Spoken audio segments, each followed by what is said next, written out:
আসসালামু আলাইকুম এভরিওয়ান, আশা করি সবাই ভালো আছেন। আলহামদুলিল্লাহ আমিও ভালো আছি। বর্তমানে আমরা চলে এসেছি আমাদের জৈব সার উৎপাদনের যে কার্যকলাপ চলা আমরা করি সেই আপনারা দেখছেন যে এখন বর্তমানে আমরা গোবর এখান থেকে একটি খামার থেকে নিয়ে যাওয়া হচ্ছে। গোবরগুলো নিয়ে গিয়ে তারপরে এগুলো প্রসেসিং করা হবে খামারের মধ্যে, তারপরেই ট্রাইকো কম্পোস্ট জৈব সার উৎপাদন হবে।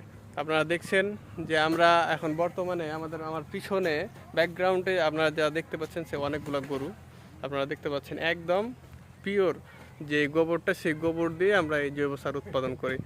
আপনাদের যাদের জৈব সার প্রয়োজন তারা অবশ্যই আমাদের পেজে নক দিবেন। ইনশাআল্লাহ ইনশাআল্লাহ আমরা আপনাদের দায়িত্বশীলভাবে পৌঁছে দেবো ইনশাআল্লাহ আপনাদের নিকটবর্তী কুরিয়ার সার্ভিস পর্যন্ত।